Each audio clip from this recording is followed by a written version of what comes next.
내팽개치고 우리 아들 고생시키고 내 손주까지 저렇게 놔둔 걸 보면 정말 밉다. 하지만 네가 정말 개선의 여지가 있다면 말이다. 이 집에 들어와서 네 자식 돌보고 자격증을 따던 뭐든 해서 제대로 된 돈 벌어서 모아서 나가. 며느리는 그 말을 듣고 당황한 표정이 역력했습니다. 여기서 윤 씨는 멈추지 않고 쐐기를 박았습니다. 만약 이걸 또 네 엄마한테 상의해서 결정할 거라면 그만 여기서 끝내고 나가. 더 들을 것도 없다. 미안하지만 나는 2번 다시 안사돈 얼굴 볼 생각 없다. 너도 그나마 내 손주의 엄마니까 이런 말 하는 거지. 내가 말한 대로 하기 싫으면 고민하지 말고 여기서 끝내자. 며느리는 급하게 대답했습니다. 아니에요, 어머니. 제가 결정할게요. 어머니 댁으로 들어갈게요. 윤 씨는 며느리의 마음을 파악하긴 했지만 뜻을 확실히 하고 싶었습니다. 그래, 알겠다. 하지만 기억해라. 이제 네가 다시는 예전처럼 행동해서는 안 된다. 내 집에서 살림도 보통 엄마들 하듯이 하고 애도 챙기고 남편이랑도 잘 지내고 적당한 때에 돈 벌어 나갈 준비를 해야 돼. 수틀린다 싶으면 나는 너 다시 내보낼 거다. 며느리는 고개를 숙이며 눈물을 흘렸습니다. 네, 어머니. 그렇게 할게요. 저 진짜 그렇게 할 거예요. 죄송합니다. 결국 며느리는 아무 말도 못하고 윤 씨 집으로 들어오게 됐습니다. 오늘 사연은 병원에서 환경미화를 담당하고 있는 68세의 윤정숙 씨와 사업을 시작한 30대 며느리의 이야기입니다. 본래 아들이 결혼하던 당시 홀몸으로 병원 청소 일을 하며 생계를 이어가고 있는 윤 씨에게 신혼집 마련은 큰 부담이 되었습니다. 게다가 이때는 지병으로 고생하던 남편을 보낸 지 1년도 안 되었을 때였습니다. 아들, 미안해. 아빠 보내고 집 정리하고 엄마가 힘써 준비한 게 겨우 1억 정도네. 큰 힘을 보태지 못해서 미안하다. 아들은 고개를 저으며 말했습니다. 엄마 무슨 말이에요? 지금껏 해주신 것만으로도 충분해요. 우리가 알아서 대출 받고 했으니까 걱정하지 마세요. 윤 씨의 아들 조상철은 36세로 요식업계 회사 영업과장으로 열심히 일하며 본인이 모아둔 돈과 대출까지 1억 5천을 마련했습니다. 예비 며느리 김수연은 31세로 디자인 회사에 다니고 있었지만 여유 있게 함께 집을 준비할 형편은 아니었습니다. 그렇기에 더 걱정스럽고 미안한 마음이 들었습니다.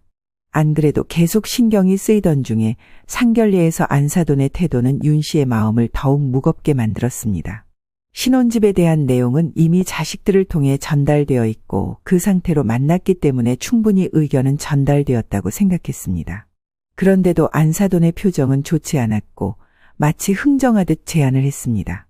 얘네 지금 집 준비하려면 아무리 무리해도 작은 아파트나 좁은 투룸 빌라 정도인데 그래도 딸 결혼시키는 건데 마음이 안 좋네요. 그래서 저도 딸한테 물어보긴 했어요. 니들이 결혼해서 엄마 집 근처로 오겠다면 내가 보태주겠다고요. 사돈 생각은 어떠신가요? 이렇게 말하는 안사돈의 얼굴은 나와 동갑이라고 들었는데 피부결도 맨들맨들하고 주름 하나 없이 쫙 당겨져 있고 부티가 나는 외모였습니다. 물론 안사돈의 제안이 나쁘지는 않았지만 서로 대화가 오가는 분위기부터가 이상하게 윤 씨는 위축이 되고 불편했습니다. 저는 어느 쪽이나 상관없어요. 애들이 좋다는 쪽으로 하면 되죠. 사돈 쪽에서 도움을 주시겠다면 좋은 거고요. 그렇게 이 부분은 더 의논해보는 걸로 상견례 자리에서 크게 결정이 되지 않은 채 집으로 돌아왔습니다. 하지만 아들의 의견을 들어보니 이미 집을 봐두었다는 겁니다. 엄마, 우리 이미 작은 18평짜리 아파트 4억 원 정도 되는 집을 봐놨어요. 그 얘기는 이미 예비 장모님께 전달드렸는데 아직도 우리가 인천 쪽에서 살기를 바라시나 봐. 니들 생각은 어떤데? 안사돈은 더 좋은 집을 해주겠다고 하잖아.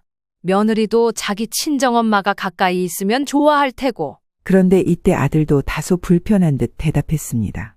근데 엄마, 그게 영 불편해서요. 어느 쪽이건 부모님 신세 지고 시작하는 건 다 마음이 편치 않잖아요. 그래서 우리가 무리해서 대출을 좀 받았고 신혼집도 알아서 구했어요. 그래, 어찌됐던 잘 해결됐다니 다행이다. 그렇게 아들의 신혼집이 해결되어 다행이었지만 안사돈의 제안이 남긴 불편함은 여전히 윤 씨의 마음속에 남아 있었습니다. 이후로 아들 부부는 결혼하고 임신이 되었고 며느리는 건강한 남자아이를 출산했습니다. 양쪽 집안에서 첫 손주로 태어난 아이라 다들 모두 들떠있는 분위기였습니다. 그런데 아들의 말을 들어보니 며느리가 육아로 많이 힘들어한다는 것입니다. 애가 잠도 잘 안 자고 하니까 이 사람이 너무 힘든가 봐. 장모님이 오가기도 힘들고 여기 애 봐주는 사람도 없고 아무튼 버텨봐야지. 요즘은 다들 어린이집을 일찍 보내니까 우리도 대기를 걸어놨어요. 그러던 중 돌이 조금 지난 시기에 손주도 어린이집에 들어가게 되었습니다. 며느리는 시기를 보고 있다가 곧장 취직하게 되었고 직장은 화장품 회사라고 들었습니다.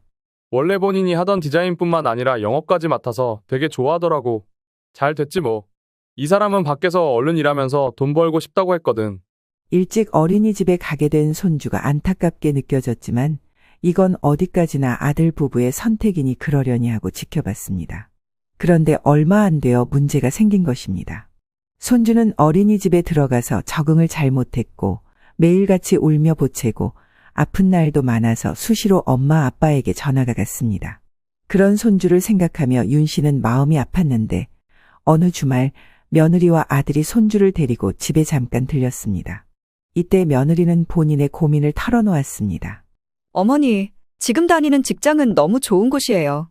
월급도 좋고 결혼 전 다니던 회사보다 훨씬 큰 곳인데요. 단지 애가 너무 적응을 못하고 일주일에 두세 번은 다시 불려다니니 너무 힘드네요. 어머니가 시간 되시면 잠깐 아이 좀 봐주시면 안 될까요? 윤 씨는 고민에 빠졌습니다. 며느리가 일자리를 포기하게 할 수는 없었고 손주를 혼자 두기에도 마음이 편치 않았습니다. 윤 씨는 한참을 고민하다가 며느리와 아들에게 제안했습니다. 너희가 지금 일하는 이유가 집 대출 때문도 있지 않니? 저번에 집도 줬고 불편하다고 들었는데 내가 도와줄 수 있는 방법은 한 가지야. 그 집을 세를 주던지 정리를 하던지 하고 우리 집으로 들어오면 어떻겠니? 그러면 내가 병원 청소 일을 그만두고 손주를 봐줄 수 있어. 아니면 파트타임 일을 따로 구하던가. 네? 합가하자는 말씀이세요? 너희가 돈을 모으는 동안만, 그리고 애가 어른 손길이 필요한 기간 동안만 같이 있어도 되잖니.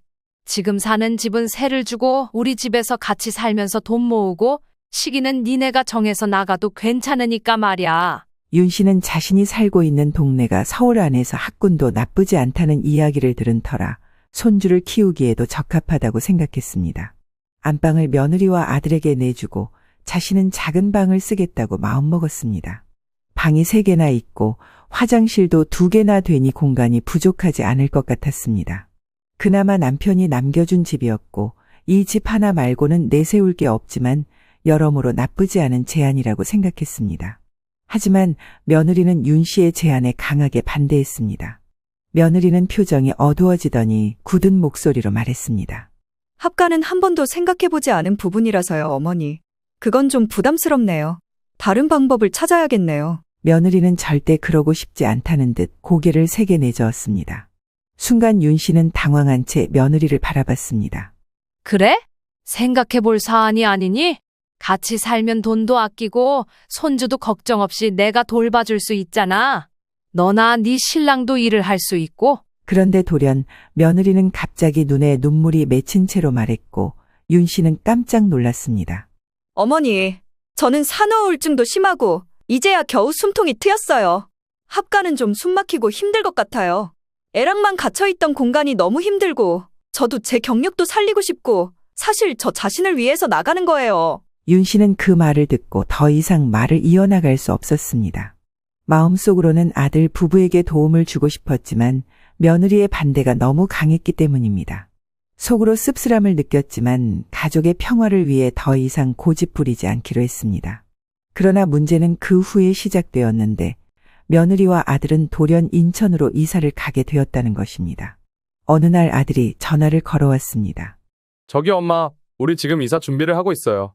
장모님이 처가 근처에 아파트를 하나 얻어주신다고 하시고 가까우니 직접 애도 봐주신다고 해서 말이에요. 아무튼 이 사람도 그쪽을 원하고 있고 그렇게 하는 게 나을 것 같아요. 윤 씨는 그 말을 듣고 잠시 망설였지만 결국 고개를 끄덕이며 대답했습니다. 그래, 안사돈께서 도와주신다면 너희가 편하겠네. 나는 지금 일도 하고 있고 형편이 넉넉하지 않으니까 어쩔 수 없지. 네 마누라도 친정엄마가 아기를 봐주는 편이 훨씬 낫겠다. 윤 씨는 속으로 씁쓸한 마음이 들었지만 어쩔 수 없다는 생각에 우선 그렇게 넘어갔습니다. 그런데 한편으로 은근히 우려했던 일이 나타났으니 이사를 하고 난 뒤에 아들 집에 한번 방문하기가 어려웠습니다. 그래도 엄마가 한번 가보려고 하는데 아직 집 정리가 덜 된 거야? 아니, 상관은 없는데. 지금 집 정리하고 장모님도 애 봐주신다고 수시로 드나드셔서 날짜를 한번 만들어 볼게요, 엄마. 저도 이쪽은 처음이라 직장 출퇴근도 그렇고 아직은 적응할 게 많네요. 아들 부부가 서울에 살고 있을 때에도 자주 본 건 아니었지만 멀리 인천으로 가니 더더욱 멀어진 느낌이었습니다. 며느리도 바쁜지 이사 가기 전으로 시어머니인 윤 씨에게 개인적으로 연락은 한 통도 없었습니다. 그저 아들을 통해서 전해 들을 뿐 아들 부부 가정에 관련된 이야기는 전혀 알 수 없었습니다. 그래도 그 사이 윤 씨가 서운할까봐 마음이 쓰였는지 아들은 매일같이 손주 사진과 영상을 보내주었습니다. 새 집에 이사한 사진들을 보니 집도 30평대로 넓어 보였고 그 집에 안사돈이 돈을 보탰다고 하더니 확실히 안사돈이 자주 함께하는 모습을 보게 되었습니다. 그러던 어느 날 안사돈으로부터 전화가 걸려왔습니다. 사돈, 그래도 아들 이사해서 어떻게 사는지 보고 싶을 텐데 한번 오세요. 제가 음식 대접할게요. 윤 씨는 안사돈과 관계가 어렵긴 했지만 그래도 한번 환경을 보고 싶어 인천으로 갔습니다. 이날은 평일날이라 아들 부부는 출근하고 없었고 안사돈과 손주만 집에 있는 날이었습니다. 도착해서 안으로 들어가 보니 안사돈은 여전히 화려한 외모로 반갑게 윤 씨를 맞이해 주었습니다. 사돈, 오시느라 고생 많으셨어요. 얼른 안으로 들어오세요. 이 집이에요. 이 부근에서 신혼 부부들이 많이 살고 참 깨끗하고 넓더라고요. 확실히 넓고 깔끔하고 이전에 살던 집보다는 환경이 좋아 보였습니다. 그렇게 어색하게 둘러보고 아직 방에 잠들어 있는 손주도 보고 그러면서 점점 기분이 밝아졌습니다. 그러다 마침 점심시간이 되었고 안사돈이 밥상을 차려주었습니다. 사돈이 사오신 과일은 조금 있다가 먹고 얼른 같이 식사하세요. 저도 집에서는 이렇게 차려놓고 먹어요. 식탁 위에는 밥과 국, 반찬 몇 가지들이 있었고 나름 정성을 들인 느낌이 났습니다. 조금씩 젓가락을 움직이는데 그 사이 안사돈이 가지볶음을 가리키며 말했습니다. 이건 우리 사위가 만들어준 거예요. 확실히 요리사 사위를 두니까 어딜 가던 자랑할 수가 있겠더라고요. 어쩜 이렇게 요리를 잘하는지 몰라. 그 말을 들으면서 반가우면서도 윤 씨는 복잡한 마음이 들었습니다. 요식업 쪽 일을 하고 있는 아들이니 평소에도 곧잘 요리를 하긴 했지만 이렇게 장모님과 살다시피 하면서 반찬도 만드는구나 이런 생각을 했던 것입니다. 그러다가도 마음을 바로 고쳐먹었습니다. 아이고, 나 좀 봐. 같이 해서 먹을 수도 있지. 나도 어쩔 수 없는 극성 시어머니인가. 그래도 칭찬해 주는 건데 기분 좋게 맛있게 먹자. 그러면서 윤 씨는 한 움큼 가지 볶음을 집어 입안에 가득 담았습니다. 그런데 이때 안사돈이 웃으며 말을 거두는데 이 부분은 솔직히 조금 거슬렸습니다. 나는 이 가지볶음이 너무 맛있는데 한 가지 부족한 점을 집어보자면 간이 아주 살짝 짜지 않나 싶거든요. 솔직히 사위가 맛을 내겠다고 간을 너무 세게 하는 편이에요. 건강에는 그리 좋지 않을 것 같은데 말이죠. 그래도 그 모시기 밖에서는 사위가 내놓은 메뉴들이 잘 팔린다고 하니 다행이죠. 굳이 사돈 앞에서 사돈의 자녀가 한 음식에 대해 이렇게 평가를 할 필요가 있나 싶었고 윤 씨는 기분 좋게 입에 담던 젓가락질이 괜히 머쓱해졌습니다. 저도 모르게 아들에 대해 두둔을 했습니다. 아, 많이 싱겁게 드시나 봐요. 저는 하나도 안 짠데. 얘는 예전부터 간도 아주 잘했고 양념이나 소스 같은 것도 잘 만들어서 업계에서 인정도 많이 받았어요. 아이고 그럼요. 뭐가 어쩌다는 게 아니라 젊은 사람들 입맛이 저한테 안 맞는다는 거죠. 별 뜻은 없어요, 사돈. 물론 너무너무 맛있죠. 그러면서도 약간 입이 굳어 윤 씨는 되려 더 오버하면서 밥과 반찬, 국들을 바쁘게 손대기 시작했습니다. 요즘 남자들 중에 우리 사위처럼 요리도 잘하고 살림도 잘하는 사람은 없잖아요, 그쵸? 하여간 내가 사위를 아주 잘 봤어요. 주변에 자랑도 한다니까요. 하지만 윤 씨는 전혀 기쁘지 않았습니다. 이 녀석이 출퇴근 시간도 멀어져서 고생한다고 들었는데 장모님은 이렇게 수시로 오가고 밑반찬까지 만드는 건가? 머릿속으로 여러 가지 계산이 되다 보니 기분 좋게 앉아있기 힘들었습니다. 식탁 위의 반찬들은 대부분 우리 아들이 만들어둔 거라고 하고 밥과 국은 안사돈이 한 거라고 하고 며느리의 손길은 하나도 느껴지지 않았습니다.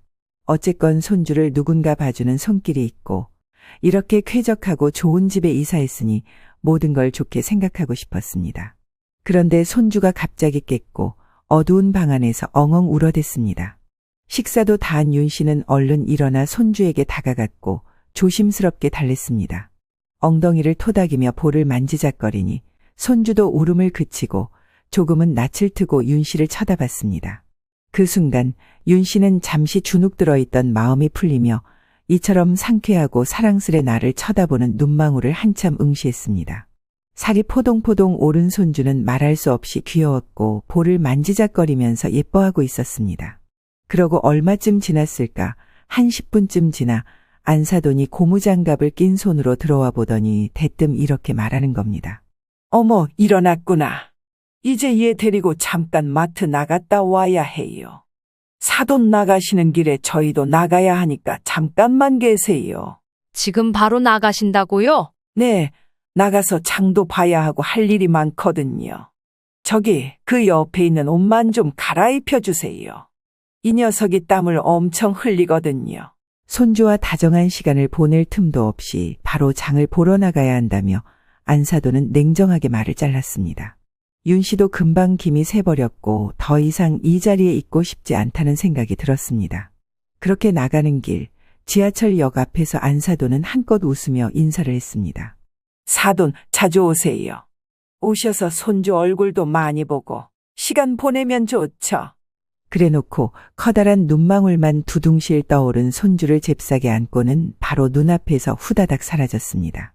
애써 웃으며 고개를 끄덕였고 갑자기 피곤함이 몰려온 윤 씨는 지하철역 안으로 들어왔습니다. 그날 집에 돌아온 윤 씨는 아들에게 전화를 걸었습니다. 너 회사에서도 요리하느라 바쁜데 집에서도 또 요리하는 거야? 오늘 가보니까 반찬이 온통 다 네가 해놓은 거라던데 엄마야 맛있게 잘 먹고 왔다만. 그런데 아들은 이 별거 아닌 질문에 바로 답하지 않고 몇 초 정도 침묵을 했습니다. 그게 그럴 수밖에 없어요, 엄마. 뭔가 이상해서 윤 씨는 다시 물었습니다. 그럴 수밖에 없다는 게 무슨 말이야? 네가 반찬이랑 집안일을 할 수밖에 없다는 뜻이야? 아, 그게 아니에요, 엄마. 저기 말이야, 너 장모랑 사이가 안 좋은 거 아니냐? 장모님이 일주일에 몇 번이나 오셔? 아들은 짧게 한숨을 쉬고는 말했습니다. 엄마 됐어요. 장모님은 그냥 와서 애기 봐주시고 별 문제 없어요. 너무 신경 쓰지 마세요. 그 말을 듣는 순간 윤 씨는 속이 상하기 시작했습니다. 더 물어보고 싶었지만 평소 같지 않게 아들이 먼저 말을 끝내는 턱에 더 이상 얘기를 이어갈 수가 없었습니다. 그 뒤로 얼마간 윤 씨는 바쁘게 지냈습니다. 아들 집은 그때 한번 가본 것으로 좋겠고 언제 한번 기회가 되면 이쪽으로 불러야겠다. 손주 장난감도 사주고 어디도 데려가야지 하며 다짐만 했습니다. 아무래도 그날 다녀오고 난 뒤에 묘하게 마음이 불편했기 때문일 것입니다. 근데 이상하게 아들 역시 그날의 통화 이후로 손주 사진이나 영상도 보내주지 않아 약간 서운한 마음이 들었습니다. 윤 씨는 거의 한 달가량 소식이 없는 아들에게 연락을 했습니다. 너 요즘 많이 바쁘냐? 손주 소식도 알 수가 없네. 요즘 일이 너무 많아서 그래요, 엄마. 그간 연락도 못 드리고 죄송해요. 애기 사진 그간 못 보내드렸는데 지금 왕창 보내드릴게요. 아들이 그나마 사정을 이렇게 말해주니 윤 씨도 더 묻지는 않았습니다. 당시 윤 씨도 직장에서 같이 일하던 사람이 갑작스레 그만두는 바람에 일거리가 쌓였고 그로 인해 정신없이 바쁘게 살긴 했습니다. 며느리와 원래부터 연락을 잘하지 않았고 윤 씨 역시 며느리에게 먼저 연락을 하려니 전에 있었던 일로 인해 마음이 상해서 그냥 연락하지 않고 지냈습니다. 그런데 젖대를 지나 한 2주쯤 지났을까 갑작스레 아들로부터 먼저 전화가 왔습니다. 엄마, 애기가 폐렴으로 대학병원에 입원했어요. 지금 너무 고생하고 있어서 엄마한테 연락드렸어요. 윤 씨는 순간 당황했습니다. 뭐라고? 폐렴? 아니, 입원까지 할 정도인 거야? 병원이 어딘데? 잠깐이라도 들려보려고 생각했던 윤 씨에게 아들은 한숨을 쉬며 말을 이어갔습니다. 저기 엄마, 지금 아기를 3, 4일씩 지켜봐줄 사람이 없어서 이렇게 갑자기 말씀드려서 너무 당황스러우시겠지만 이 시기만 잠깐 휴가 낼 수 없을까요? 저도 돌아가면서 보기는 할 거예요. 이 말은 꽤나 충격적인 말로 들렸습니다. 아들은 분명히 며느리와 함께 새 집에서 살고 있고 그 집은 몇 달 전 가봤을 때처럼 안사돈이 수시로 드나들며 손주를 봐주고 있었습니다. 안사돈은 당연하고 애엄마인 며느리까지 휴가를 내서 가까이들 봐줄 수 있을 텐데 왜 서울에 있는 윤 씨에게 도움을 청하게 된 것일까요? 윤 씨는 어이가 없었습니다. 아니, 안사돈도 있는데 왜 봐줄 사람이 없어? 일단 어떻게든 나도 해보겠다만 네 마누라는 어쩌고? 어른이 한 명도 없어서 서울에 있는 내가 인천까지 가야 한다는 게 말이 되냐? 아들은 한숨을 크게 쉬며 대답했습니다. 엄마, 이번만 넘겨주시면 나중에 얘기할게요. 지금은 그냥 상황이 안 좋아서 그래요. 우선은 상황이 되신다면 오셔서 아기만 봐주시면 안 될까요? 정말 죄송해요. 윤 씨는 그 말을 듣고 복잡한 생각에 휩싸였습니다. 납득이 가지 않았지만 아들이 그렇게 부탁하니 마음이 약해졌습니다. 게다가 얼마 전 보고 온 손주가 병원에 입원했고 그걸 지켜보는 아들이 저렇게 발을 동동 구르고 있다니 당연히 가야 했습니다. 알겠다. 엄마가 어떻게든 휴가를 내고 해서 오늘 저녁에라도 일단 갈게. 지금은 그럼 네가 병원에 있는 거야? 네, 엄마. 아참, 그리고 오시기 전에 제가 여기 발이 묶여 있어서요. 제가 비밀번호 알려드릴 테니까 저희 집 들려서 잠깐 아기 짐만 좀 갖고 와주실 수 있을까요? 저도 챙겨온다고 이것저것 넣었는데 빠뜨린 게 있어서요. 윤 씨는 아들로부터 다시 집 주소와 비밀번호를 받고 이 집에 들려 손주 물건을 챙기려고 했습니다. 그런데 오랜만에 가본 그 집의 상태는 윤 씨를 깜짝 놀라게 했습니다. 이게 뭐야? 여기 호수랑 이 비밀번호까지. 이 집이 맞는데? 내가 지금 잘못 들어왔나? 그렇게 들어선 아들 집은 불과 몇 달 전에 왔을 때와 달리 아주 좁고 답답해진 느낌이었습니다. 거실 내부는 온통 박스들로 가득 차 있었고 저번에 윤 씨가 앉았던 소파라든지 거실 내에 사람이 넉넉히 있을 공간은 전혀 보이지 않았습니다. 그나마 주방 쪽은 깨끗했지만 그마저도 여기서 누군가가 음식을 잘 해먹지 않은 듯 생활감이 별로 느껴지지 않았습니다. 안쪽 손주방을 들여다보니 그나마 아기 방은 아기가 머무는 곳 같기는 했습니다. 그런데도 어른이 정리를 전혀 해주지 않는 듯 옷들로 쌓여있는 느낌이라 당장 이사를 앞둔 집 같다는 느낌을 받았습니다. 아니, 이게 대체 애를 키우는 집인가? 도대체 무슨 일이 있었길래 이렇게 쑥대밭이 되어서는. 저 박스들은 뭐야? 무슨 화장품이라고 써 있는 것 같은데. 보다 너무 답답해진 윤 씨는 가까이 다가가 안쪽에 있는 박스들을 둘러봤는데 화장품 같은 용기들이 안에 가득 들어있었고 대부분 다 같은 내용물이 있는 듯 보였습니다. 화장품 공장도 아니고 며느리가 화장품 회사를 다닌다더니 왜 이 많은 물건들이 가정집에 있는지 이해가 되지 않았습니다. 이런 와중에 안사돈이 수시로 드나들며 손주를 돌볼 수가 있을지 애는커녕 어른도 제대로 잠은 잘 수나 있을지 황당하게 느껴졌습니다. 윤 씨는 며느리에게 전화를 걸었지만 받지 않았고 썩 내키지 않았지만 안사돈에게도 전화를 걸었는데 이쪽도 받지 않았습니다. 뭔가 심상치 않은 분위기였지만 일단 손주의 몸 상태가 가장 큰 걱정이었기에 다른 건 신경 쓰지 않으려고 했습니다. 그렇게 아들이 부탁한 손주의 짐을 가지고 나와서 택시를 탔고 병원에 도착했습니다. 곧장 아들을 만나 손주 상태를 확인한 윤 씨는 마음이 무너지는 것 같았습니다. 네 마누라는 어딜 가 있는 거야? 회사 때문에? 그리고 안사돈은 못 오신다니? 바로 옆에 있는 아파트에 사신다며? 게다가 내가 집에 들렀다 오는 길인데 그게 무슨 꼴이냐 대체?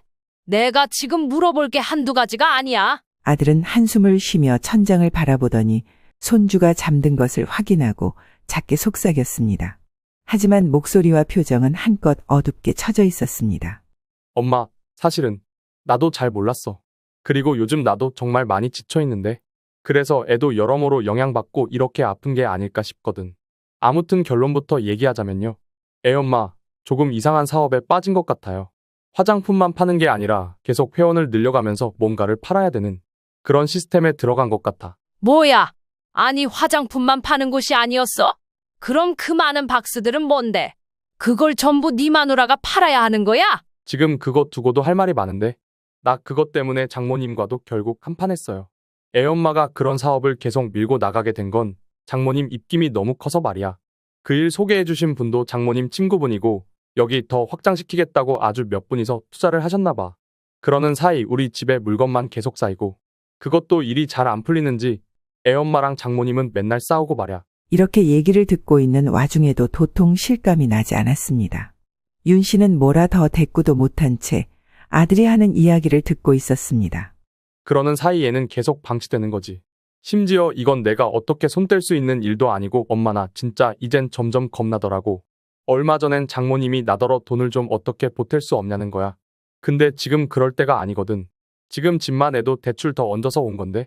나 이제 장모님이랑 같이 얼굴 보고 살 자신이 없어. 윤 씨는 그 말을 듣고 기가 막혔습니다. 그럼 지금 이렇게 애가 폐렴에 걸려서 입원해 있는 사이 네 장모는 여기 오가지도 못할 정도로 사고를 쳤단 말이야. 네 마누라도 그 사업인지 뭐 때문에? 응. 애도 지금 큰 문제지만 그걸 따지고 있을 때가 아닌가 봐. 모르는 사이 빚이라도 있었던 건지 누가 찾아오기도 하고 정말 이 집이라는 공간 자체의 정남이가 다 떨어졌어. 이사 온 지 얼마 되지도 않았는데. 이렇게 기막힌 상황 속 윤 씨와 아들이 번갈아가며 손주를 돌보는 사흘간에도 안사돈과 며느리에게서 연락은 거의 없었습니다. 시간이 지날수록 윤 씨는 점점 화가 났습니다. 어느 날 아들이 조심스럽게 말을 꺼냈습니다. 엄마, 나도 이쯤에는 마음을 정한 거라 얘기할게요. 사실 처가 근처로 이사 갈 때 장모님이 엄청 대출을 받으셨어요. 그리고 나도 추가 대출을 받았고요. 그동안 말하지 못해서 죄송해요. 윤 씨는 깜짝 놀라며 물었습니다. 뭐라고? 네가 대출까지 받았다고? 왜 그걸 이제야 말하니? 아들은 한숨을 쉬며 대답했습니다. 당시 애엄마가 하도 울면서 자기는 애 못 본다고 나가서 일을 해야겠다고 장모님 계신 곳으로 가고 싶다고 했어요. 그때 장모님도 얼마 대주신다고 듣고 어렵게 결정을 했는데 지금 당장 움직일 돈이 없다고 하면서 본인도 1억 대출을 받았으니 저보고도 더 받으라고 하시더라고요. 아니 지금 이렇게 먼 데까지 와서 집을 얻는데 그마저도 본인이 다 해준 집이 아니었어? 말은 그렇게 자꾸 생색을 내시는데 엄연히 제 돈 8천도 더 들어가 있어요. 근데 있으면서 장모님이랑 정말 많이 부딪혔던 게 계속 자기 딸 산후 우울증 때문에 힘들고 앞으로 사업 잘 될 거니 딸한테 잘했으면 좋겠다고 하는 거죠. 나도 스트레스가 쌓일 수밖에 없고 게다가 애 어린이집 보내고 데려오는 것도 다 내가 했어요. 여기서 윤 씨는 이사한 집에 갔을 때 묘하게 갑질을 하던 안사돈의 태도가 생각났습니다. 아니 그럼 네 장모는 뭐 하는데? 애 봐준다고 집에 그렇게 자주 왔다며? 그것까지 사위한테 시킬 거면 뭐하러 부른 거냐고. 모르겠어. 내가 볼 땐 암만 해도 저 이상한 사업 때문에 부른 것 같아. 맨날 둘이 어울려 나가고 애기가 어린이집에서 아파서 선생님이 연락 와도 다 나한테 돌리고 심지어 이 사람은 영업 때문이라고 술 마시고 새벽에 들어오기도 했어. 그걸 장모님은 감싸시고 나는 가운데서 미치겠더라고요. 세상에 뭐라고 끼어들어? 뭐 때문에 싸운 건데? 뭐 때문이겠어요. 엄마도 보셨겠지만 저 집안을 가득 채운 박스들이며 밤늦게 들어오고 애를 너무 남한테만 맡기고 돌고 나는 집에 들어와서 밥도 못 챙겨 먹고 기껏 다 이해하려고 반찬도 해놓고 하면 장모님은 타박을 하시는 거야. 먹을 게 없다는 둥. 나도 사람이니 터지지 않겠어? 윤 씨는 더 말을 듣기도 뭐라 하기도 힘들 정도로 속이 답답해졌습니다. 그런데 그 사이에 끼어드셔서 장님이 나한테 막 뭐라고 잔소리를 하시는 거야. 남자가 돼서 아내를 사랑으로 보듬어줘야지. 왜 화를 내냐. 우리 딸처럼 애 낳고 일도 하는 사람이 어딨냐. 이러면서 말이야. 윤 씨는 더 이상 가만히 있을 수 없었습니다. 됐다. 이제 더 들을 것도 없고 그만해도 돼. 나는 이제 참지 않을 거야. 다 불러들여서 바로 잡을 거다. 그래도 불행 중 다행인 것은 손주가 원만하게 회복을 했고 윤 씨는 마음속으로 이미 여러 가지 계획을 세워두었습니다.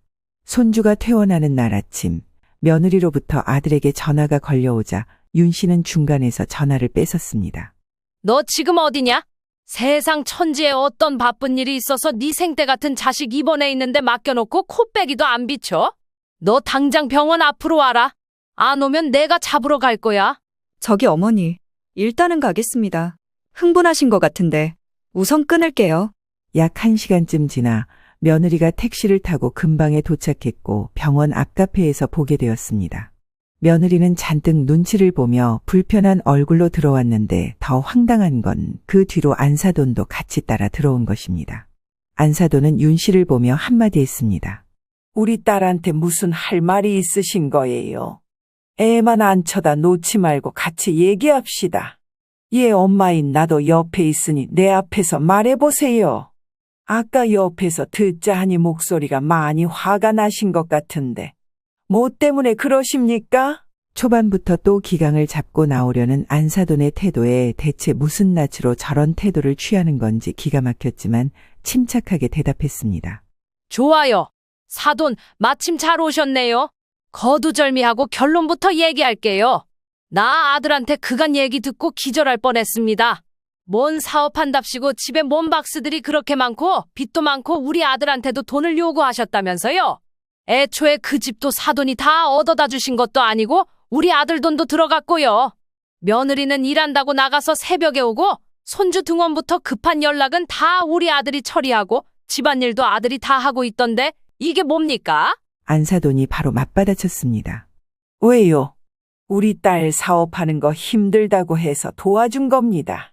그리고 사위가 등하원 조금 시켜준 게 그렇게 힘들어서 그만한 나이 먹은 남자가 쪼르르지 엄마한테 일러 바친 겁니까? 나도 사위를 이번에 다시 보게 되네요.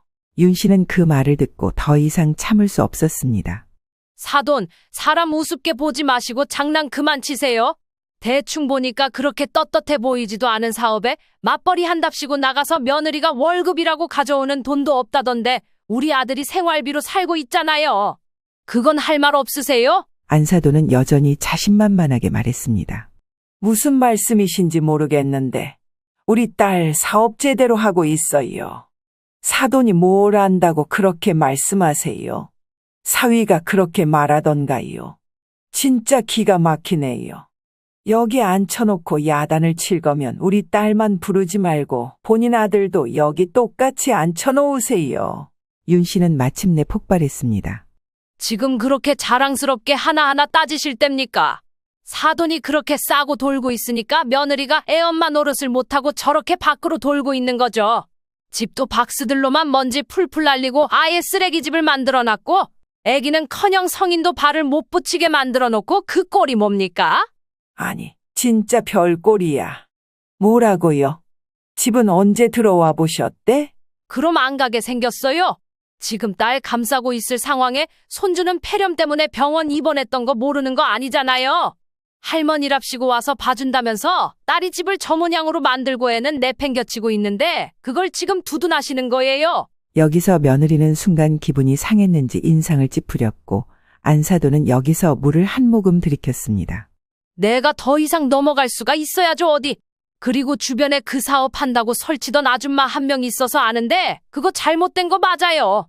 집에 있는 박스 사진 찍어서 물어보니까 자기가 했던 사업 맞다고 이 회사 잘못된 회사 맞다고 확인까지 받았습니다. 그리고 뭐 대출도 많이 받으셨다면서요? 청구서가 집에 날아든다던데 이 무서운 고지서는 또 뭡니까? 윤 씨는 아들이 찍어둔 고지서 사진들을 그대로 눈앞에 내밀었습니다. 무조건 지 잘났다고 말하던 안사돈이 약간 기가 눌린 듯 하자 윤 씨는 이 상황에서 더 이상 대화가 무의미함을 판단하고 통보하듯 말했습니다. 오늘 손주가 퇴원하는 거 아시죠?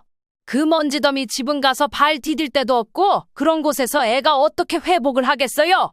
또 입원할 일이나 안 생기면 다행이죠? 그래서 말인데 손주는 우리 집으로 데려가겠습니다.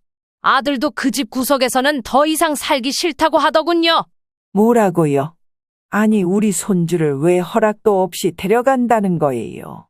아니, 금방 해결될 일인데 왜 이렇게 야단을 떠는 건지 진짜. 윤 씨는 단호한 목소리로 말을 끊었습니다. 그럼 해결 얼른 하세요. 금방 해결될 거면 얼른 끝내고 집 같은 집을 갖추고 나서 다시 부르시던가요. 하여간 저는 이만 갑니다. 퇴원 수속하러 가야 해요. 아니, 진짜 이거 무슨 짓이에요? 갑자기 와가지고 이렇게 애를 데리고 간다는 게 말이 돼요. 예, 너 조서방한테 전화 좀 해봐. 이런 자리에 지는 빠지고 지금 뭐 하는 짓이야? 어디서 지금 내 아들을 그렇게 쉽게 입에 올려요? 지가 뭡니까, 지가? 그리고 상식적으로 손주한테 지금 힘이 돼줄 수 있는 어른이 안사돈인가요? 난가요? 다른 건 다 빼고 애기만 생각해봐도 답이 안 나오나요? 그래서 내가 데려가겠다는데 뭐가 불만이에요? 윤 씨는 말을 마치고 자리에서 일어났습니다. 안사돈과 며느리가 뒤에서 어쩔 줄 몰라 하는 사이 윤 씨는 곧장 병원으로 넘어갔고 아들과 함께 손주를 챙겨 나왔습니다. 퇴원 수속을 마치고 집으로 가는 길에 윤 씨는 속이 복잡했지만 손주를 안전한 곳으로 데려간다는 생각에 안도감이 들었습니다. 집에 도착하자마자 윤 씨는 손주를 씻기고 밥을 먹이고 노곤노곤하게 잠을 재웠습니다. 같이 따라와서 짐을 내려놓은 아들은 표정이 어두웠지만 더 이상 그 집에 돌아가지 않을 결심이 서 있는 듯 보였습니다. 그리고 손주 문제로 그렇게 박박 따지고 들던 안사돈은 막상 윤 씨가 데려간 이후 따로 뭐라 딴지를 걸거나 연락조차 걸어오지 않았습니다. 윤 씨는 그 이유를 이미 알고 있었죠. 정확한 빚의 금액은 모르지만 아들 내외가 살던 집이 7억 원 정도의 전세로 얻어진 상태였고 집에 대한 대출이 이미 상당히 많다는 걸 들었기 때문이었습니다. 게다가 안사돈과 며느리가 시작한 화장품 판매 사업 역시 실패하면서 빚이 더 늘어나게 되었습니다. 그렇게 난리가 난 상황을 일단 윤 씨와 아들은 멀리서 지켜보기로 했던 것입니다. 그리고 얼마지 않아 집은 강제 경매로 넘어가게 되었습니다. 엄마, 그 집 결국 경매로 넘어갔어요. 빚이 너무 많아서 더 이상 어떻게 할 수가 없대.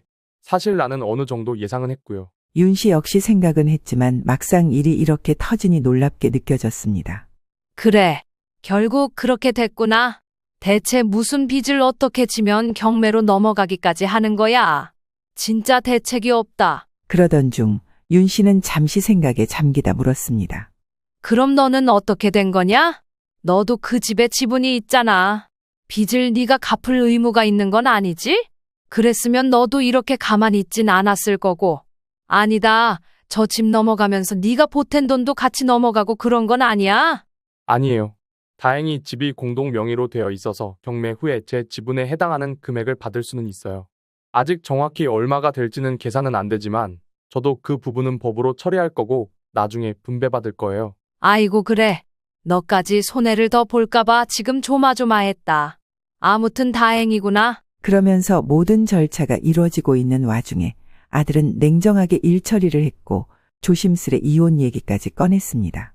머리로는 장모님으로부터 벗어나고 싶고 애 엄마랑도 그만 끝내고 싶어요.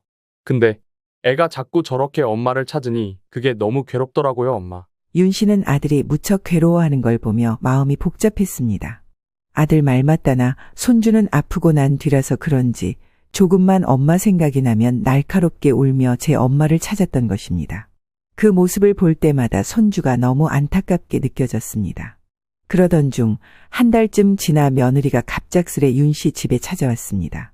아들과는 차마 얘기가 안 되었는지 윤 씨에게 따로 연락을 해서는 찾아뵙고 싶다는 것입니다. 일단은 오라 했고 며느리의 반응이 궁금했기에 문을 열어주었습니다. 며느리도 한동안 직장 다닌다고 화려하게 꾸미고 다니더니 살도 많이 빠지고 얼굴도 많이 상한 듯 했습니다. 그리고는 눈물이 가득한 얼굴로 윤 씨에게 무릎을 꿇고 빌었습니다. 어머니, 그간 못 들여다봐서 죄송해요. 정말 어머니께 너무 면목이 없어요. 애기 맡겨놓고 이렇게 나와 있어서 정말 죄송합니다. 며느리는 딱히 뭘 어떻게 해달라는 말은 없었고 그저 아이를 좀 볼 수 있게 해달라 그뿐이었습니다. 너 어떻게 하고 싶니? 오늘이야 손주를 보여주겠지만 너도 알다시피 네 신랑은 이제 다 정리하고 싶은 것 같더라. 그럼 이렇게 보고 살기 힘들지 않겠냐고. 어머니, 저는 이혼하고 싶지 않아요. 남편한테도 몇 번이나 사과하고 있는데 전화를 안 받아줘요. 윤 씨는 그 모습을 보며 복잡한 감정에 휩싸였습니다. 고민 끝에 한숨을 내쉬며 말했습니다. 그래, 너도 생때 같은 네 자식이랑 떨어져서 사는 게 쉽지 않겠지. 하지만 이번에는 나도 네 신랑도 쉽게 마음을 돌릴 수 없어. 내가 한 가지 조건을 제안할 테니 그걸 받아들이면 손주를 보게 해줄 수 있을 거다. 그러고 윤 씨는 뜸을 들인 후에 말했습니다. 나는 솔직히 지금 너가 못 믿었다. 너 애 낳고 힘들다고 집을 내팽개치고 우리 아들 고생시키고 내 손주까지 저렇게 놔둔 걸 보면 정말 밉다. 하지만 네가 정말 개선의 여지가 있다면 말이다. 여기 들어와서 네 자식 돌보고 자격증을 따던 뭐든 해서 제대로 된 돈 벌어서 모아서 나가. 며느리는 그 말을 듣고 당황한 표정이 역력했습니다. 여기서 윤 씨는 멈추지 않고 쐐기를 박았습니다. 만약 이걸 또 네 엄마한테 상의해서 결정할 거라면 그만 여기서 끝내고 나가. 더 들을 것도 없다. 미안하지만 나는 2번 다시 안 사돈 얼굴 볼 생각 없다. 너도 그나마 내 손주의 엄마니까 이런 말 하는 거지. 내가 말한 대로 하기 싫으면 고민하지 말고 여기서 끝내자. 며느리는 급하게 대답했습니다. 아니에요, 어머니. 지금 엄마도 힘들어요. 며느리는 울먹이며 사정을 설명하기 시작했습니다. 사실 빚 수습하시느라 지방에 있는 외가 쪽으로 내려가셨어요. 우리도 어차피 따로 살 수밖에 없는 상태예요. 윤 씨는 며느리의 말을 듣고 상황이 파악은 되긴 했지만 확실히 하고 싶었습니다. 그래, 네 사정은 알겠다. 하지만 기억해라. 너 다시는 이전처럼 살면 안 돼. 내 집에서 살림도 보통 엄마들 하듯이 하고 애도 챙기고 남편이랑도 잘 지내고 적당한 때에 돈 벌어 나갈 준비를 해야 돼. 수틀린다 싶으면 나는 너 다시 내보낼 거다. 며느리는 고개를 숙이며 눈물을 흘렸습니다. 네, 어머니. 그렇게 할게요. 저 진짜 그렇게 할 거예요. 죄송합니다. 결국 며느리는 아무 말도 못하고 윤 씨 집으로 들어오게 됐습니다. 물론 지금 당장 며느리 앞으로 해결해야 하는 빚은 없는 것으로 확인을 확실하게 했고 아들도 경매로 넘어간 집에서 본인 지분은 그대로 갖고 챙겨왔습니다. 그렇게 한동안 며느리는 아들과는 얼마간 대화 없이 시어머니인 윤 씨와만 대화를 하며 말없이 살림을 돌봤습니다. 그러면서 차차 앙금이 풀어진 아들은 며느리에게 조금씩 대화를 하고 일상적으로 지내게 되었습니다. 그렇게 2년이 지난 지금 며느리는 공인중개사 자격증을 따기 위해 학원을 다니고 있고 그 외 시간에는 집에서 살림을 도맡고 있습니다. 며느리가 노력하는 모습을 보면서도 윤 씨는 여전히 경계심을 늦추지 않습니다. 두 부부의 수입을 윤 씨가 맡아서 통장에 관리하고 좀 귀찮고 번거롭지만 한 달에 한 번씩 통장 점검을 하면서 같이 확인하고 있습니다. 몇 년 더 모아서 이 세 가족은 소형 아파트를 얻어 근처로 이사갈 예정입니다. 윤 씨는 그 모습을 지켜보고 한 집에서 손자가 커가는 걸 보며 그럭저럭 평범한 일상을 보내고 있습니다. 물론 안사돈은 지방에서 여전히 이쪽과는 소식이 단절된 채 어떻게든 살아가고 있다고만 들었습니다.